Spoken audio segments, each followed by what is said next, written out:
Kottayam medical college അപകടത്തിലെ രക്ഷാപ്രവർത്തനത്തിലെ വീഴ്ചയിൽ മന്ത്രിമാരെ പൂർണ്ണമായും സംരക്ഷിച്ച് CPM. ആരോഗ്യമന്ത്രിയുടെ രാജി ആവശ്യപ്പെട്ട് പ്രതിപക്ഷ നിലപാട് CPM നേതൃത്വം തള്ളി. തിരുവനന്തപുരം മെഡിക്കൽ കോളേജിൽ അടക്കമുണ്ടായ സംഭവങ്ങളിൽ സിസ്റ്റത്തിന്റെ വീഴ്ച ആരുടേതാണെന്ന ചോദ്യത്തിന് CPM സംസ്ഥാന സെക്രട്ടറി കൃത്യമായ മറുപടി നൽകിയില്ല. ആരോഗ്യ മേഖലയുമായി ബന്ധപ്പെട്ട് ഉയർന്നുവന്ന വിമർശനങ്ങളെ ഗൗരവമായി പരിശോധിക്കണമെന്ന് CPM സംസ്ഥാന സെക്രട്ടേറിയറ്റിൽ ആവശ്യമുയർന്നു.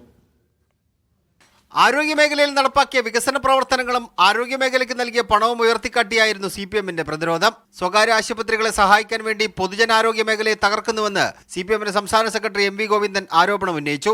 സ്വകാര്യ ആശുപത്രികൾ വലിയ കോർപ്പറേറ്റുകൾ വിലക്ക് വാങ്ങുന്നു എന്നുള്ളതാണ്. കോഴിക്കോടും കണ്ണൂരും എറണാകുളവും തിരുവനന്തപുരവും എല്ലാം അറിയപ്പെടുന്ന ആശുപത്രികളെല്ലാം കോർപ്പറേറ്റുകൾ വാങ്ങിക്കൂട്ടുന്ന പുതിയ സാഹചര്യം വന്നിരിക്കുകയാണ്. മന്ത്രിമാരായ VN വാസവനും വീണ ജോർജിനും പൂർണ്ണ പിന്തുണ. രക്ഷാപ്രവർത്തനം വൈകിട്ടില്ലെന്ന് വിശദീകരണം. പ്രധാനപ്പെട്ട JCBയും അതുപോലെ ഹിറ്റാച്ചിയുമാണ്. അത് വന്നാലേ ഇത് സ്ലാബുകൾ ഉൾപ്പെടെ മാറ്റാൻ സാധിക്കുള്ളൂ. അതവിടെ അതിന് വരാൻ പോലെയുള്ള വർക്ക് നടന്നുകൊണ്ടിരിക്കുമ്പോഴാണ്. അതിൻ്റെ ശേഷമാണ് അവർ വന്നത്, വരികയും ചെയ്തു. കൃത്യമായ രീതിയിലുള്ള രക്ഷാപ്രവർത്തനം നടത്തുകയും ചെയ്തിട്ടുണ്ട്. പക്ഷേ അതിനു മുമ്പ് തന്നെ അവിടെ തന്നെ മരണപ്പെട്ടു എന്നാണ് കണ്ടത്. തിരുവനന്തപുരം മെഡിക്കൽ കോളേജുമായി ബന്ധപ്പെട്ട് ഡോക്ടർ ഹാരിസ് ഉയർത്തിയ വിഷയങ്ങൾ സിസ്റ്റത്തിന്റെ പരാജയമാണെന്നായിരുന്നു മന്ത്രി വീണ ജോർജ് പറഞ്ഞത്.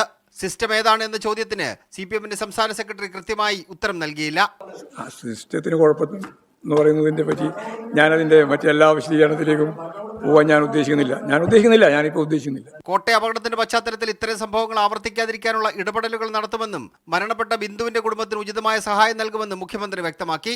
വീണ ജോർജിനെ ഒറ്റതിരിഞ്ഞാക്രമിക്കാൻ ശ്രമം നടക്കുന്നുവെന്ന് ഉന്നത വിദ്യാഭ്യാസ മന്ത്രി R ബിന്ദു. വളരെ അപലപനീയമാണ് ഇങ്ങനെ വ്യക്തിപരമായിട്ടൊക്കെ ആക്രമിക്കുന്ന രീതികൾ. അപ്പം മന്ത്രി എന്നുള്ള നിലയ്ക്കുള്ള കൃത്യവിലോപമൊന്നും ഒരിക്കലും ഉണ്ടായിട്ടില്ല. എങ്ങനെയെങ്കിലും അധികാരത്തിൽ വന്ന ആരോഗ്യമേഖലയെ പഴയ പോലെ കൊള്ളയടിക്കാനാണ് UDF ശ്രമമെന്ന് മന്ത്രി PA മുഹമ്മദ് റിയാസ് ആരോപിച്ചു. ദാരുണമായ സംഭവത്തെ സുവർണാവസരമായിട്ടാണ് പ്രതിപക്ഷം കാണുന്നതെന്ന് മന്ത്രി V ശിവൻകുട്ടി ഫേസ്ബുക്കിൽ കുറിച്ചു. മീഡിയ 1 തിരുവനന്തപുരം.